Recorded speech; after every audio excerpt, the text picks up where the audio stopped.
오늘 성령의 9가지 은사에 대해서 우리가 말씀을 살펴봅니다. 무등산이 있으니까 거기에서 맑은 물이 흘러내리고, 또 사람들이 마음이 답답하고 힘들면 산에 올라가서 호연지기를 키우고 마음에 새로운 용기와 희망을 갖고 살아갑니다. 에베레스트 산이라는 높은 히말라야 산맥의 산들이 있으니까 거기에서 끊임없이 겐지강, 인더스강의 물이 흘러내리고, 거기서 흘러내린 물로 사람들이, 인도에 있는 사람들이 중국 다음으로 세계에서 가장 인구가 많고, 또 얼마 지나면 중국을 추월해서 세계 가장 인구가 많은 그런 국가가 된다는 전망도 있습니다. 거대한 산맥이 있고 가장 높은 산이 있으니까 거기에서 사는 사람들이 온갖 혜택을 누리고 생명의 강물을 마시는 것입니다. 오늘 우리에게 하나님의 성령이 거하심으로 우리에게 말할 수 없는 희망과 생명의 풍요함이 임하게 될 줄로 믿습니다. 성령께서 임하사 생수의 강이 우리 뱃속에서부터 흘러넘치니 우리의 영혼이 잘됨같이 범사에 잘 두고 강건한 복을 누릴 뿐만 아니라 그 생명의 복을 이웃과 함께 나누고 누리며 살아가는 하나님의 자녀가 되는 것입니다. 그러므로 이 성령님께서 우리에게 계신 하나님이라는 것을 반드시 기억해야 됩니다. 우리는 이 성령의 위대한 보배를 우리 질그릇 같은 인생에 담고 있는 것입니다. 따라서 나는 성령님을 모시고 삽니다.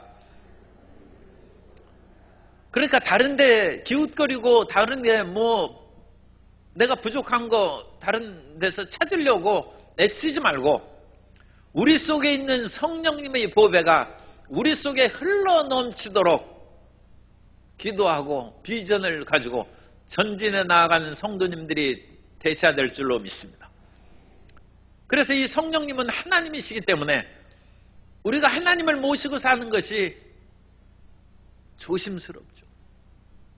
사실은 어렵습니다. 시어머니 모시는 것도 어려운데 왕을 모시고 살면 얼마나 더 어렵겠습니까? 그런데 하물며 하나님을 우리 마음 가운데 모시고 사니까 우리는 항상 깨어서 성령님을 인정하고 환영하고 모셔드리고 의지하며 살아가야 됩니다. 인생이 육체를 가지고 있는 연약한 질그릇이기 때문에 하나님의 무한한 사랑으로 우리의 허물과 죄를 이해하시고 용서하십니다.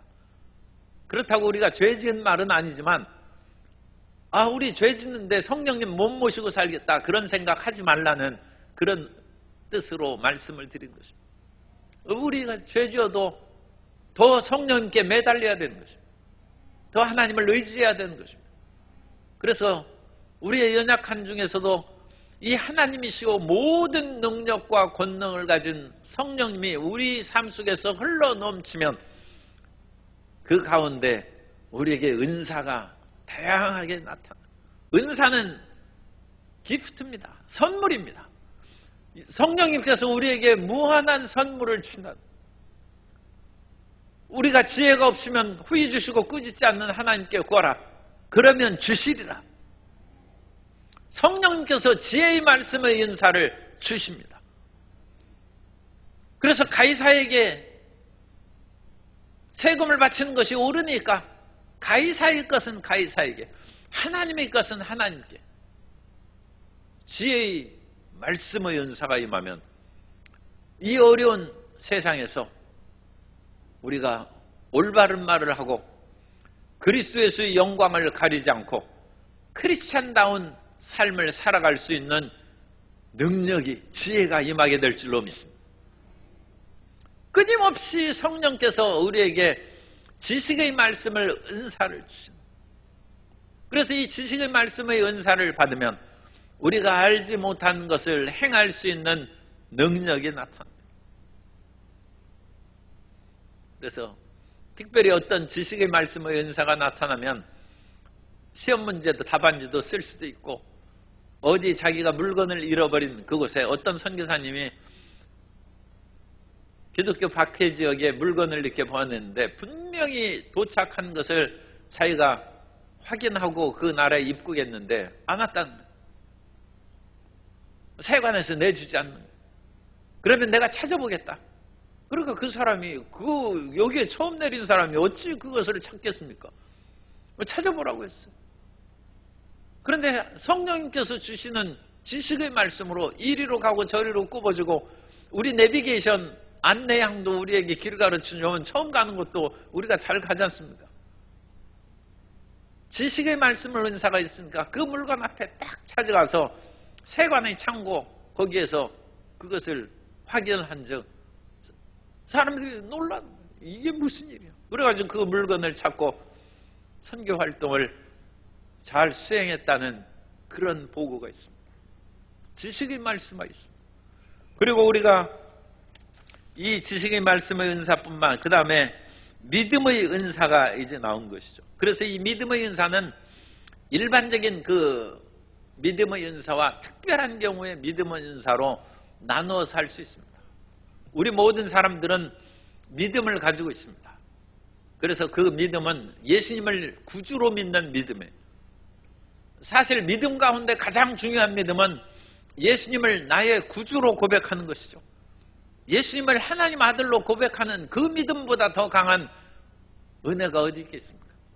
그런데 그것은 모든 믿는 자에게 보편적이기 때문에 그것을 특별히 성령의 은사의 믿음의 은사로 구분을 안 하는 경우도 있습니다. 그러나 넓게 얘기하면 예수님을 믿는 것이 믿음의 은사입니다.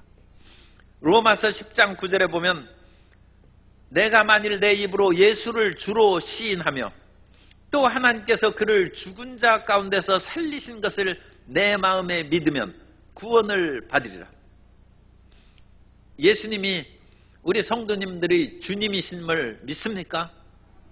예수님께서 죽은 자 가운데서 살아나신 것을 믿습니까?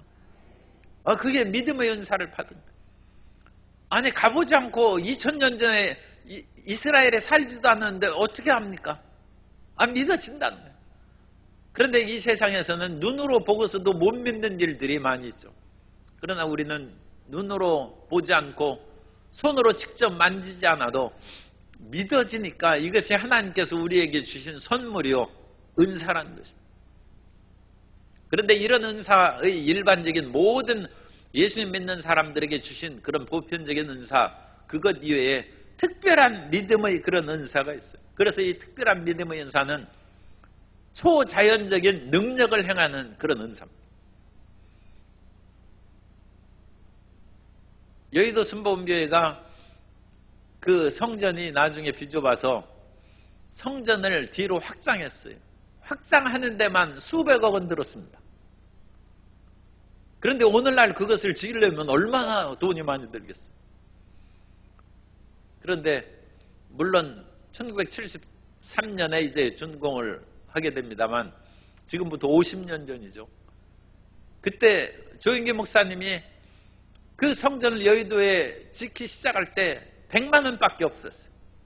그 당시 100만 원과 오늘날 100만 원 차이가 있습니다만 어쨌든 100만 원밖에 없는데 성전을 짓겠다는 믿음이 철석하다.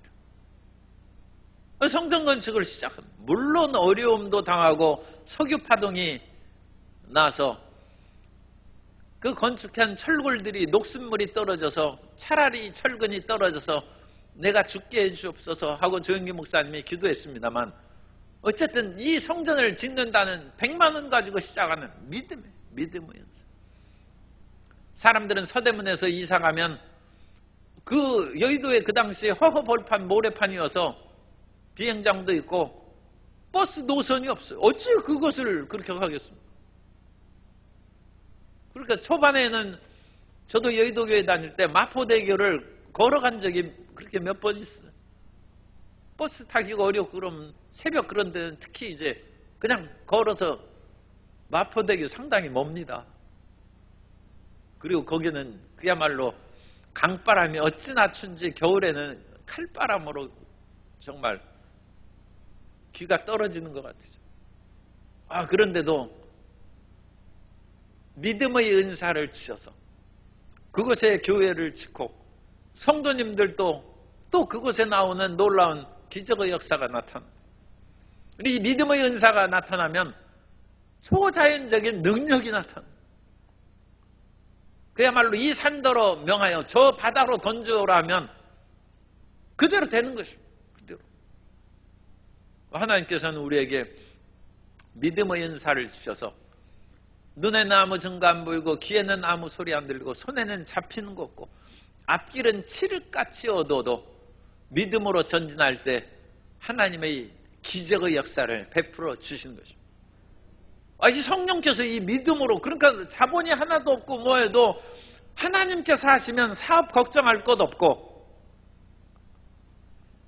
우리의 모든 앞길이 열리게 될 줄로 믿습니다.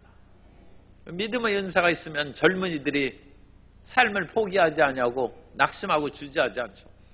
그러니까 자녀들이 성령 충만함을 받고 하나님을 의지해서 주님의 손을 잡고 전진해 나아가게 하는 믿음을 심어줘요. 참 실례의 표현입니다만 광주의 부자가 서울의 부자하고는 비교가 안 됩니다. 그런데 제가 도쿄에 가보니까 서울 부자가 도쿄 부자하고 비교가 안 되더라고요. 요즘 경제력이 이제 우리나라가 앞선다고 지금 그렇게 돼 있습니다만 거기 이전에 뭐 벌써 20년 전만 해도 굉장한 부자. 그런데 그 도쿄의 부자가 뉴욕에 가면 또 뉴욕의 부자하고 경쟁이 안 된다. 우리가 이 지역에 사는 우리의 자녀들에게 온갖 것을 해줘도 서울에 잘 사는 사람하고 비교가 안 돼. 저도 시골에서 서울로 유학해서 하는데 이거 말할 수 없는 물질적인 차별이 엄청나다. 그런데도 불구하고 시골에 있는 꿈을 가진 사람들이 그 서울에 있는 모든 것이 구비된 사람을 이기는 것은 비전이요, 믿음 때문에. 젊은이들에게는 그 비전이라고 얘기할 수 있고 성경대로 얘기하면 믿음의 나는 반드시 이곳에서 이 유리천장을 뚫고 나온 그것으로 성공하고 새로운 역사를 이루는 것입니다. 우리 성도님들도 어떠한 일이 있어도 이 믿음의 은사를 갖고 전진하고 승리하고 더 나아가서 자녀들에게 이 담대한 믿음의 은사가 우리에게 있다는 것을 가르쳐서 하나님의 은사를 구하는 자녀들로 성장시키기 되시기를 주님 이름으로 축복합니다. 그리고 병 고치는 은사가 있어요. 우리가 잘 알죠. 사도행전 14장 9절 이하에 보면 바울이 말하는 것을 듣거늘 바울이 주목하여 구원받을 만한 믿음이 그에게 있는 것을 보고 큰 소리로 이르되 내 발로 바로 일어서라 하니 그 사람이 일어나 걷는지라. 하면서 걷지 못한 사람이 어찌 그 사람이 갑자기 바울이 일어나라 하니까 힘을 얻어서 일어나 걷겠습니까? 이 신유의 은사죠. 기적의 역사. 그런데 믿음의 은사처럼 구원받는 일반 믿음이 있고 특별히 기적을 행하는 믿음의 은사가 있는 것처럼 이 신유의 은사도 그렇게 두 가지가 있다고 그와 같이 생각할 수 있습니다. 제가 케냐 투르카나 지역에 갔다 온 후에 코가 빨개지고 부어가지고 바람만 스쳐도 아팠어. 그런데 이것으로 인하여 이제 무슨 큰 병이 걸렸나, 내일 병원에 가봐야 되나 그렇게 걱정하면서 밤에 기도할 때 하나님의 말씀이 내 마음 가운데 떠올랐어요. 저가 채찍에 맞음으로 내가 나음을 입었다. 그 말씀이 마음에 떠올 때 내가 이제까지 끊임없이 그것을 외치며 기도한 사람이 내 코 아프다고 해서 왜 그것을 생각을 못했나 하면서 그 말씀을 딱 붙잡는 순간 아픈 것이 싹 사라졌어요. 그 즉시에 그냥 치료함을 받은. 이런 것은 하나님의 신유입니다. 그런데 제가 한 달 전쯤에 발 뒤꿈치가 아픈 거예요. 그래가지고 내가 운동을 너무 많이 하고 그래서 발 뒤꿈치가 아픈가 해가지고 이 뒤가 그 발바닥에서부터 이 종아리까지 땡기더라고. 오른쪽 발이 땡기고 조금 뭐 1시간쯤 지나서는 왼쪽 발이 땡기고 양쪽이 그렇게 하는 거예요. 그래가지고 하루 이틀 제가 그냥 지났어요. 운동을 좀 안 하면 되겠다. 그런데 그게 안 없어지는 거예요. 이게 무슨 일인가. 그래서 이거 안 되겠다 싶어가지고 기도를 했어요. 하나님, 발 뒤꿈치가 아파가지고 그 종아리까지 근육이 땡기고 통증이 있으니 하나님 치료해 주십시오 하고 기도를 끝나고 방안을 이렇게 돌아보는데 10년 전에 인도 선교사가 준 발 뒤꿈치에다가 각질이 생기면 바르라고 그걸 선물을 했어요. 그거 내가 필요가 없었거든. 한 10년 전에도 전혀 필요 없었어. 그래가지고 그걸 놔뒀는데 그것이 딱 눈에 보이는 거예요. 거기에 보니까 푸트케어 크림이라고 써요. 그러니까 발 그렇게 치료하고 하는 돌보는 크림이라는 거예요. 이런 게 있네. 그래가지고 이게 유효기간이 지났을지도 몰라. 쓰지도 않고 그냥 선교사의 그 정성으로 내가 이제 버리지 않고 그대로 놔둬. 그래가지고 그걸 읽어보니까 발을 씻은 후에 바르라는 거예요.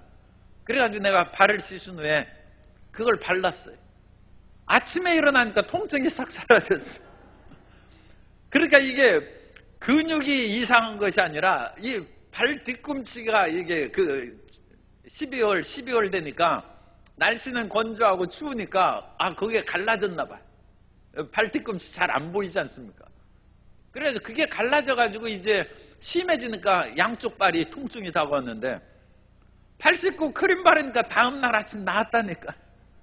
그런데 그것이 하나님의 인도하심이에요. 하나님이 내가 직접 고쳐줄 수도 있지만 너는 뒤에 각질 그것을 잘 제거하고 크림 바르라는 거예요. 이 몸에 이렇게 해가지고 트고 옛날 어렸을 땐 막 손이 트고 그랬어요. 그 옛날에는 정말 구루무도 없어가지고 그렇게 손이 트고 그랬는데 그거 바르면 깨끗하지 않습니까? 잘 크림 바르고 몸을 잘 돌보라는 것입니다. 예전에는 그 화장품을 바르고 뭐하고 하는 것들에 대해서 썩 그렇게 긍정적으로 생각을 안 했는데 언제부터인지 사람이 얼굴 이쁘게 그렇게 화장하고 피부 마사지하고 그러면 그게 나쁘지 않다는 생각이 들었어요. 그리고 우리 성도님들 항상 그렇게 화장도 하고 또 화장품 값이 많이 들면 곤란한데 그게 다 피부 보호하는 거예요. 피부 보호하고 그런 손이나 발 그렇게 많이 써가지고 각질이 생기고 두꺼워지는 그런 데는 그런 크림을 발라요. 하나님이 크림을 만들 수 있도록 지혜를 주셔서 그렇게 합니다. 그런 것도 하나님의 직접적인 신유는 아닙니다만 하나님이 항상 우리를 고쳐주십니다. 모든 일에 고쳐주십니다. 그러므로 하나님이 이런 다양한 의약품을 통해서 고쳐주는 것도 받아들이고 또 그렇지 못할 경우에는 하나님께서 직접 능력을 발휘하사 우리를 고쳐주시는 치료의 은혜로 치유의 능력으로 충만히 체험받게 되시기를 주님 이름으로 축복합니다. 그리고 능력 행함의 은사가 있어요. 이 능력 행함의 역사는 자연적인 영역을 벗어나서 그야말로 기적을 일으키는 것이 능력 행함의 은사죠. 그래서 능력 행함의 은사가 시대별로 특별히 많이 나타났던 시대들이 있습니다. 그래서 우리가 구약 성경을 이렇게 읽어보면 아브람 때 병 고치거나 뭐 특별히 능력 나타난 그런 얘기가 별로 없죠. 그죠? 이삭이나 야곱 때도 별로 없죠. 물론 야곱에 있어서는 그렇게 버들까지 뭐 그런 것들을 신풍나무까지를 얼룩덜룩하게 하니까 양들이나 염소 새끼들이 얼룩덜룩하게 또는 하얗게 나는 그런 이야기가 있어서 그런 것도 일종의 능력이요 기적 행함의 역사가 나타났다 할 수 있지만 별로 없습니다. 그런데 본격적으로 능력이 나타나는 건 모세 시대. 그래서 모세와 여호수아 시대에 어마어마한 능력이 나타나고 또 그 이후에 사사 시대에는 특별히 그런 이민족들이 들어와가지고 사사 시대에 이스라엘 백성들을 굉장히 괴롭혔는데 그런 기적의 역사가 별로 없어요. 물론 사사가 나타나서 쫓아보낸 그런 것들이 있지만 별로 없어요. 왕국 시대에 별로 없어요. 그러다가 아주 극악무도한 아합이 나타나서 그야말로 엘리야가 말한 것처럼 나 혼자만 나오고 다 하나님을 경외한 사람을 죽이고 없애버렸다고 하는 그 시대에는 엘리야와 엘리사 시대에 또 어마어마한 능력이 나타나요. 그리고 그 이후에 나라가 망하고 포로로 잡혀가고 예레미야 같은 그런 거대한 위대한 선지자가 나타났는데도 예레미야에게는 까마귀가 와서 먹을 것도 주지 않냐고 그야말로 물이 빠져가지고 진창된 그런 그 우물, 그 우물에 선지자가 갇혀가지고 그 진창 속에서 예레미야가 얼마나 괴로워했는지 그대로 놔뒀어. 그대로 놔뒀어. 그리고 나서 예수님 시대에 예수님과 사도 시대에 또 엄청난 기적이 나옵니다. 그래서 성경에도 기적이 많이 나타나는 시대가 있고 그런 것들이 없어. 별로 없어. 그러다가 다시 기적이 나타나. 이런 곡선이 생깁니다. 모세 시대에는 하나님께서 이스라엘 백성들을 애굽에서 이끌어냈는데 10가지 기적이, 애굽 사람에게는 10가지 재앙이죠. 10가지 기적이 일어났어요. 홍해가 갈라집니다. 오늘날은 그런 기적의 그 역사가 특별히 이제 오늘날엔 배 타고 가니까 그 하나님의 배 보내주시면 되죠. 꼭 현해탄을 갈라가지고 거기에 우리 그거 걸어가면 힘들어요. 그냥 배 타고 가는 것이 더 훨씬 나아요. 그러니까 하나님께서 그거 할 필요 없죠. 그런데 그 시대는 다 사람들이 걸어 다니니까 홍해를 갈라줬어요.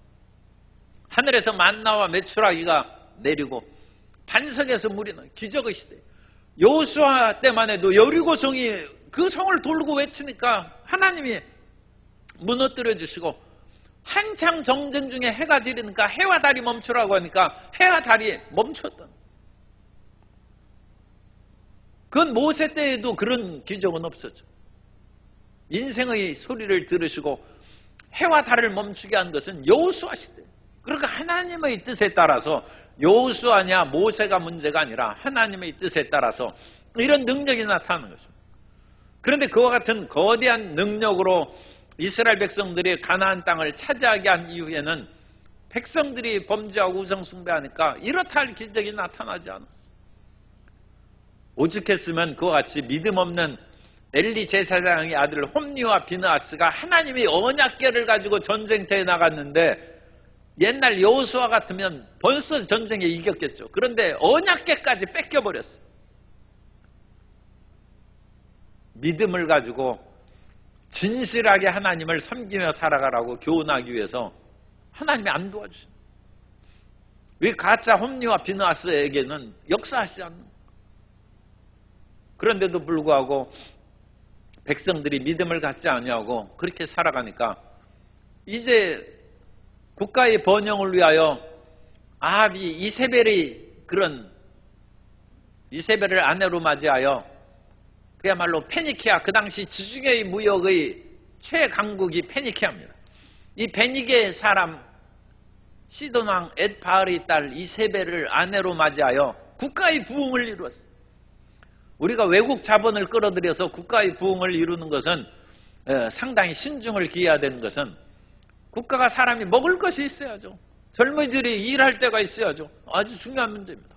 그러나 그것으로 말미암아 바알 신앙이 이스라엘에 들어와서 아합은 가장 악한 왕이 됐어요. 아합 시대에 경제적으로 굉장히 부강했습니다. 성도 여러분이 그런 사실은 우리가 기억해야 됩니다.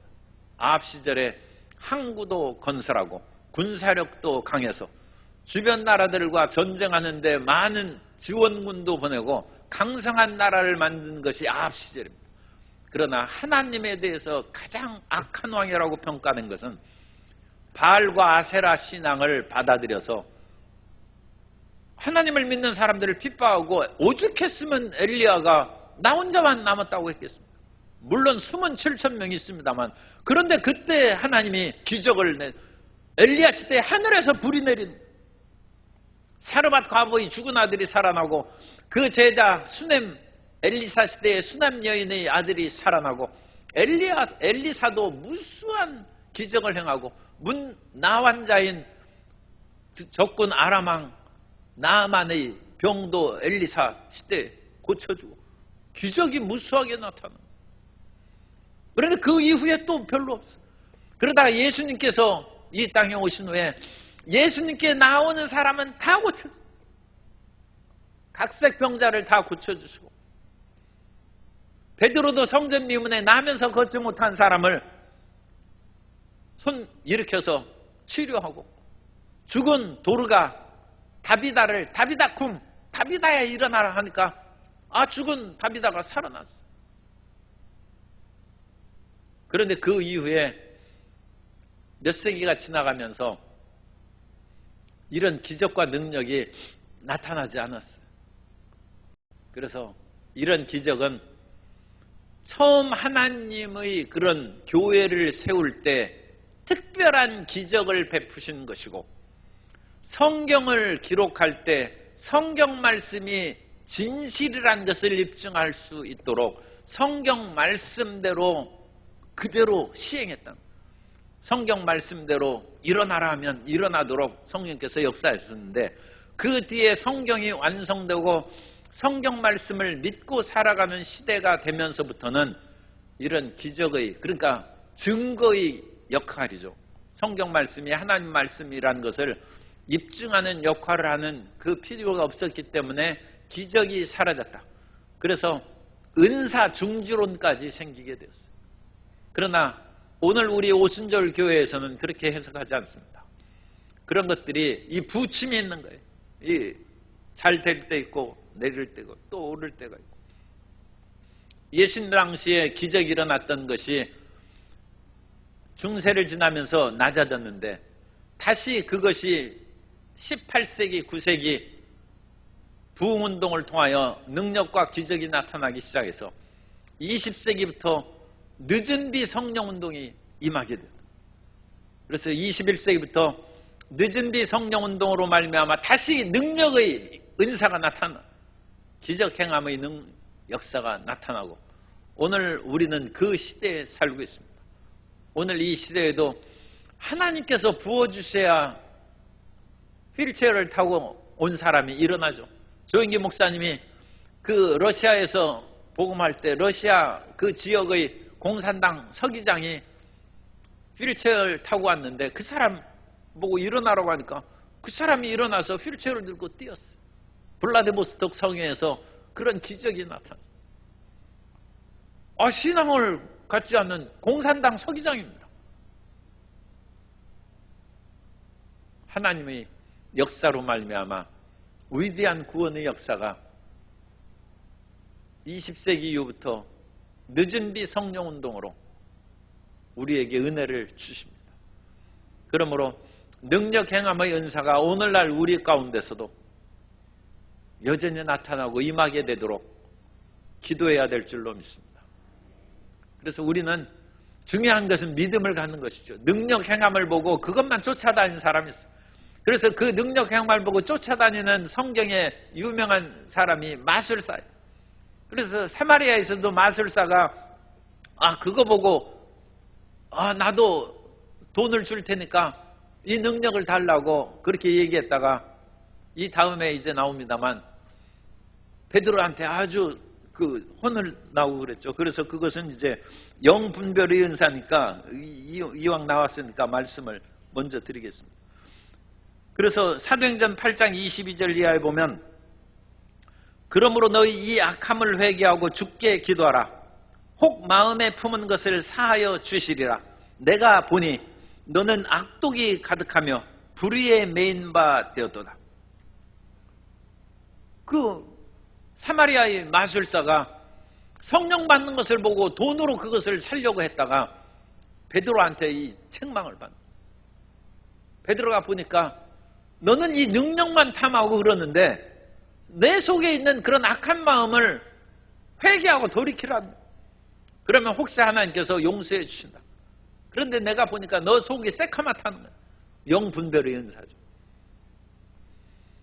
오늘 우리에게 능력이 많이 나타나도 겸손하게 신앙생활하는 것이 사실 쉽지 않습니다. 사람이 너무 지혜롭고 너무 돈이 많고 너무 권력이 많으면 자기도 모르게 교만해지고 잘못된 길로 나아갈, 자기가 잘못된 길을 알면 그렇게 큰 잘못은 안 하죠. 그런데 사람이 그런 헛된 망상에 빠지면 자기가 잘못한 것을 모르는 거예요. 그런 속에 빠지는 좀 실례의 표현입니다만 그런 대표적인 그런 사람들 가운데 한 부류가 연예인이에요. 어느 날 연예인이 그야말로 라면 끓여 먹고 이렇게 살다가 히트하면 갑자기 그냥 한 출연 무대에 1,000만 원이 나오고 심지어 1억을 보고, 옛날에 그런 그 코미디언도 한 번 지방 순회에서 부산 공연 몇 번 갔다 오면 집이 생겼다고 했어요. 그러니까 이 연예인들이 물질 감각이 상실해버려요. 그러므로 그 반짝할 때 그 돈을 잘 관리하고 그것을 해야 되는데 요즘 젊은 연예인들은 잘 한다고 그러던가. 그런데 옛날에는 그걸 관리하지 못해서 지금 돈 한 푼 없이 고통 가운데 사는 그런 인기 연예인들이 적지 않게 있어요. 다 그냥 화랑방탕하게 쓰고 사기당하고 뭐 빌려주고 다 사라져버려요. 물질적인 것도 이 세상에서 그런 것처럼 영적인 세계도 그렇습니다. 영적인 것으로 아름답고 온갖 능력이 충만했던 사탄이 타락합니다. 영적인 타락은 더 무서운 것이죠. 그래서 하나님께서 우리에게 능력을 행할 수 있는 여러 가지 은사를 주님께서 주시기를 참 간절히 고대하고 주님께서도 원하십니다. 그런데 우리가 그걸 받았다가는 우리 영혼도 못 구할 받을 그런 처참한 상태로 빠질 수도 있어요. 하나님이 우리 능력이 부족했으면 모르지만 우리에게 아무리 주셔도 한없는 능력을 가진 하나님께서 우리에게 왜 능력을 주시지 않겠습니까? 우리에게 왜 치료의 은혜를 베풀어 주시고 모든 것을 주시지 않겠습니까? 그런데 우리의 믿음을 굳건히 가지고 교만하지 아니하고 항상 겸손하게 주님의 길을 걸어 나아가면 필요한 은사로 채워주실 줄 믿습니다. 그런데 어찌됐든지 지금 우리가 가진 것이 여러 가지로 부족하니까 은사를 구해야 돼요.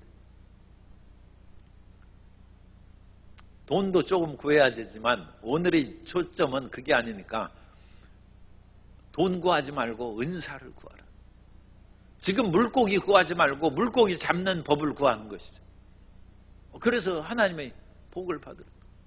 그러면 우리에게 능력을 베풀어 주시고 또 하나님께서 예언의 은사죠. 그 다음에 여기 능력 행함을, 어떤 사람에게는 예언함을, 그리고 예언에 대해서는 우리가 잘 압니다. 그래서 그 예언의 은사를 주시면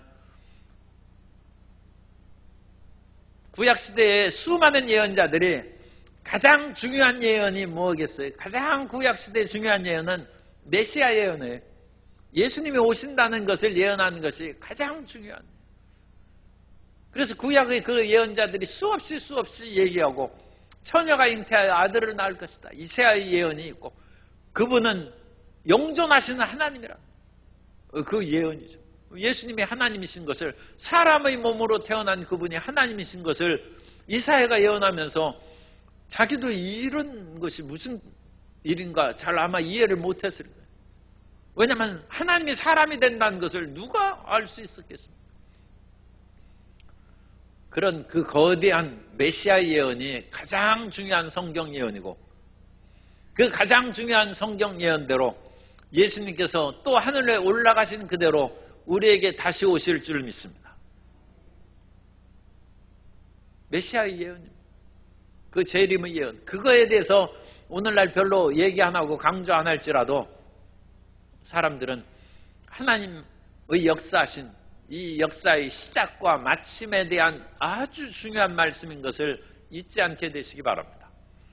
그리고 그거보다 작은 예언들은 여러 가지 있어요. 미래의 일들을 엘리야나 엘리사가 이렇게 예언한 것도 있고, 또 바울이 활동할 그 시대에는 그 흉년들 거 그런 것도 예언했어요. 사도행전 11장 27절, 사도행전 11장 27절 말씀을 보면, 그때의 선지자들이 예루살렘에서 안디옥에 이르니 그 중에 아가보라 하는 한 사람이 일어나 성령으로 말하되 천하에 큰 흉년이 들리라 하더니 글라우디오 때에 그렇게 되니라. 그래서 사도 바울의 선교 본부가 안디옥 아닙니까? 그 안디옥에 선지자들이 많이 왔어요. 그런데 그 선지자 중에 특별히 아가보라 하는 사람이 대흉년을 예언했는데 그대로 돼. 그래서 오늘날에도 이와 같은 예언의 은사가 임하여 우리의 삶에 평안함을 주고 유익을 주고 교회의 성장과 발전에 큰 기여를 하는 예언이 있게 되시기를 바랍니다. 그런데 오늘날 예언들이 너무 그렇게 과장되고 심지어 잘못된 것들이 많아서 우리가 예언을 이제 인정을 안 하죠. 그 중에서 예수님의 재림에 대한 예언이라든지, 오늘날 여전히 이단 사설들이 재림 때 위험하니까 저 태국으로 피하라든지 괌으로 지금도 괌에 가서 사는 사람이 있다니까요. 글쎄, 그 거짓 예언들 때문에 온갖 그런 사람들이 도둑질하고 죽이고 멸망을 당합니다. 그러나 이 예언의 은사를 우리가 적절히 활용하는 것은 우리의 자신뿐만 아니라 교회의 유익이 될 줄로 믿습니다. 예언의 은사를 구하라는, 예언의 은사를 구하라.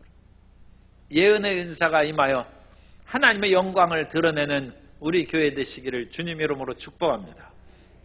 그리고 영분별의 은사죠. 영분별의 은사가 있고, 영분별의 은사는 아까 말씀드렸고, 그 다음에 이제 각종 방언 말함을, 그래서 방언에도 하나가 아니라 각종 방언이에요. 우리가 방언하다 보면 방언이 여러 가지로 나옵니다. 그래서 우리가 검토해 보면 그렇게 방언이 영어 비슷하게도 나오기도 하고, 무슨 중국어 비슷하고, 또 ET가 얘기하는 것처럼 그런 전혀 알 수 없는 그런 방언도 나오고, 이런 다양한 방언을 주님께서 주십니다. 그리고 이 방언은 은사 가운데 오늘날까지 가장 논란이 많은 은사가 방언의 은사입니다. 그래서 특히 우리 오순절 계통을 제외하고는 방언의 은사를 인정을 안 했어요. 그리고 그 초대교회에서 나타났던 그런 여러 은사 가운데 사라진 은사로 방언의 은사와 방언 통역 은사를 장로교 계통에서 강하게 주장했습니다. 20세기 초까지만 해도 강하게 주장했어요. 그래서 장로교 성도님들이 우리 그 오살리 기도원이라든지 우리 순복음교회에서 기도하다가 방언 인사를 받으면 그 교회에서 방언 못하겠어요. 그리고 계속 방언하면 오히려 쫓아냈어요. 그런데 오늘날 적지 않은 장로교에서 방언합니다. 방언도 하고 그야말로 손뼉 치면서 기도하고, 통성기도도 얼마나 뜨겁고 열렬하게 하는지 모릅니다. 그래서 일시적으로 초대교회에 방언의 은사가 있었으나 그것은 사라졌다고 하는 것이 오늘날 거의 이제 취소가 됐어요. 취소가. 그러므로 우리 성도 여러분은 항상 방언 기도를 많이 하고, 끊임없이 집에서도 집에 있을 때 차분한 마음으로 그렇게 방언 기도도 하고, 깨어있는 생각으로 마음으로도 기도해야 돼요. 그래서 일일이 기도할 것을 적고 그 기도문을 외우고 그렇게 기도하는 것은 좋은 것입니다. 그래서 마음으로도 기도하고, 그건 한 후에 방언으로도 기도하고. 그래서 방언 기도, 어떤 사람은 1시간 기도하면 방언 기도를 55분 하고 우리말로는 기도 5분만 하고 그러면 안 돼. 방언 기도 30분 하고 우리말로 깨어서 우리말로 생각해서 기도하는 것은 힘이 들죠. 방언은 은사니까 더 좀 편해. 그러나 그러지 말고 마음으로도 애써서 기도해야 돼. 마음으로도 30분 기도하고 방언으로도 30분 기도하고, 또 길거리에 마음을 모아가지고 기도하기 어려울 그런 때 버스 안에서 또 그런 신호등 빨간불일 때 방언 기도하면서 파란불이 되도록 기도하고, 항상 방언의 은사를 잘 활용하고 그 방언 은사를 잘 활용하면 주님께서 그 방언 통역의 은사도 주셔서 예언하는 것과 같은 그런 효과를 우리에게 나타내게 해주십니다. 그런 은사를 활용하고 풍성한 은사 가운데 우리에게 주신 재산입니다.